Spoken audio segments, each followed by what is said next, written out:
Purley in Croydon is typical of South London suburbia. Even Wikipedia says so. It has a huge and confusing junction, Britain's second biggest Tesco's. And behind these pearly gates is one of the most spenny roads in South London. But underneath the mock Tudor facades, there's a controversial story brewing, one that involves the closure of a community pool, a shadowy company based in a known tax haven, dodgy backroom dealings that circumnavigate council development rules, and someone, somewhere, making a boatload of cash.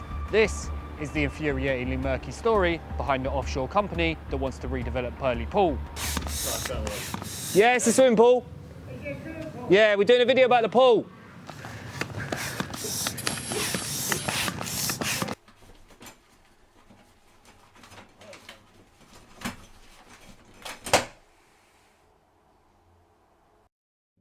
Last week, I got this letter through my door. And I saw this advert on Instagram. My name is Chris Philp. If you're not from Croydon South, you might best know our MP, Chris Philp, as the Tory policing minister who thought that Rwanda and the Congo were the same country. Would people be sent from... Well, I mean, Rwanda is a different country of Congo, isn't it? It's a different country. Yes. It is. Yes, definitely. You're saying if they come from... But round here, we know him as the man who's been saying he saved Purley Pool since about a week after it closed 4 years ago. When the last Labour council closed down Purley Pool behind me, I started campaigning to get it reopened. And I'm delighted to say there is now a planning application in. So, did our local MP really deliver on his flagship promise for the area? Or is he just dropping off the kids at the pool in the aid of a shady company making bank?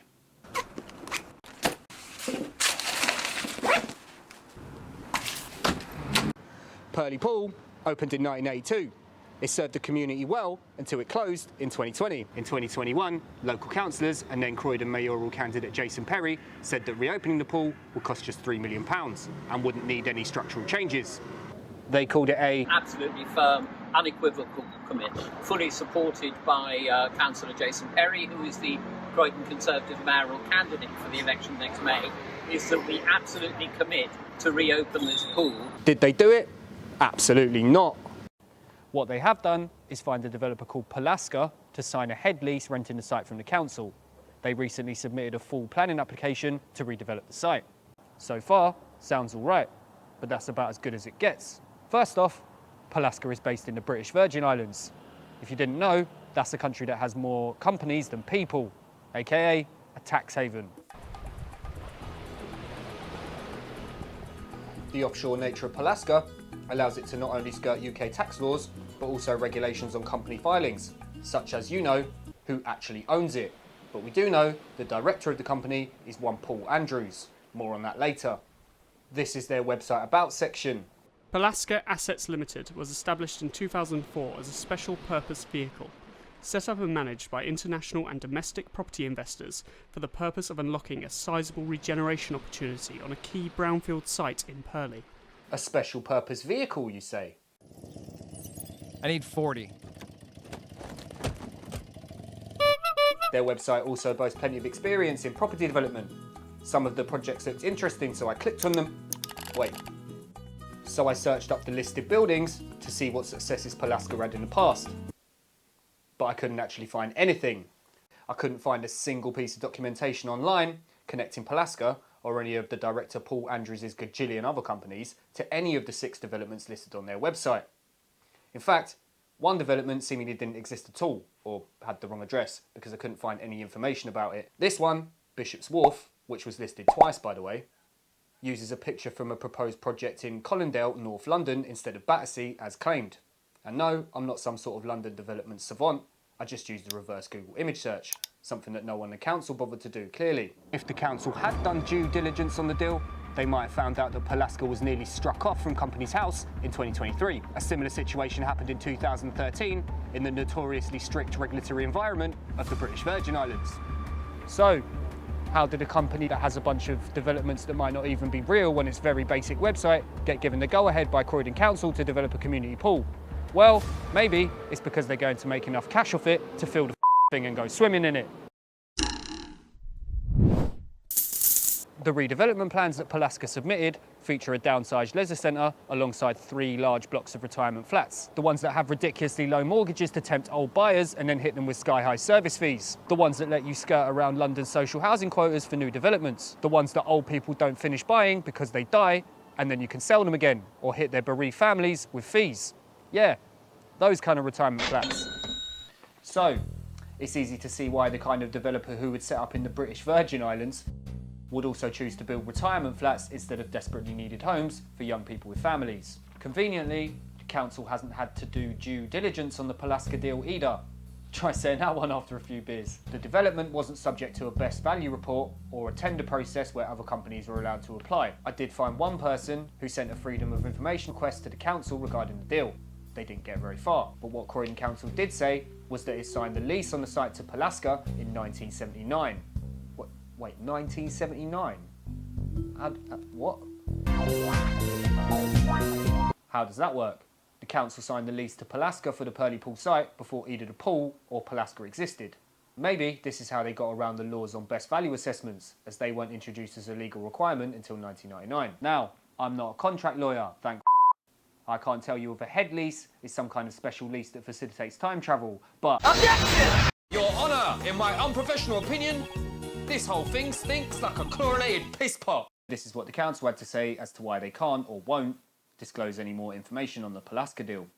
Although there is always a clear case for transparency of council spend and in informing the public on how the council allocates taxpayers' resources, the information is considered by the council to be commercially sensitive, as its disclosure would or would be likely to prejudice the commercial interests of the council, as it is considered that if the information is disclosed to you, it could potentially weaken the council's ability to obtain value for money in respects of any future purchases of this type. In other words, Croydon Council gave Purley such a favourable deal that if any other companies found out about it, they'd want the same. And that's not mentioning that being based in the British Virgin Islands, Purley is highly unlikely to pay any tax on their profits from the development. Back in reality, not wherever Croydon Council live in, Purley has owned the Purley Pool site since around 2009. What's that? A developer sitting on land in a South London town centre waiting for it to increase in value so it can turn it into flats instead of doing something positive for the community? Never. Speaking of the community, residents are overwhelmingly in favour of having a pool. We need a pool here and we need it, now really. But they're not so much of a fan of the actual development proposals. I don't know, housing is needed, but I think housing has to be appropriate and commensurate with what the area has to offer, and certainly parking. I don't drive, so I don't know, but parking I gather is not good around here, and it's kind of going to get a lot worse.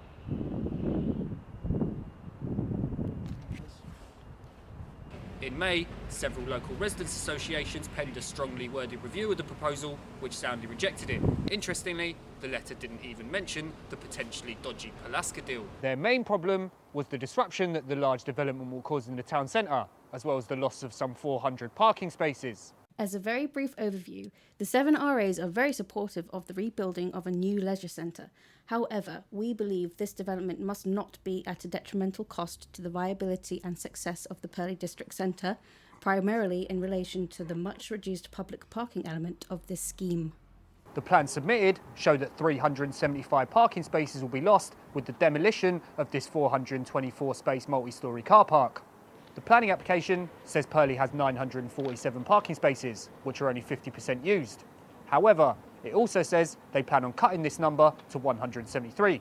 Now, I don't know about you, but 173 sounds like a lot less than 50% of 947 to me.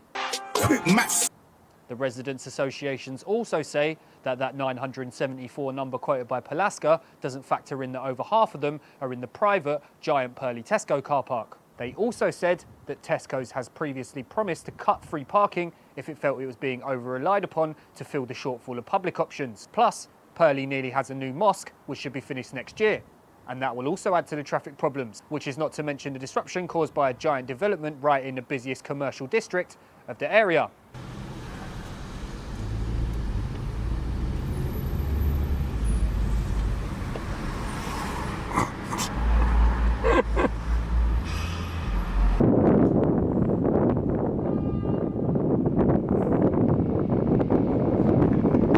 Which brings us to another interesting point.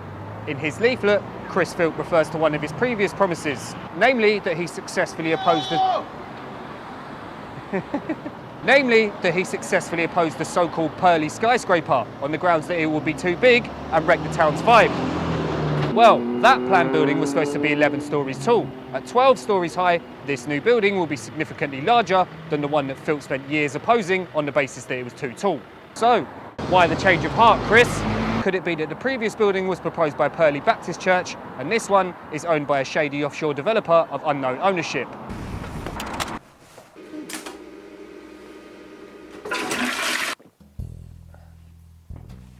So, now that residents have officially...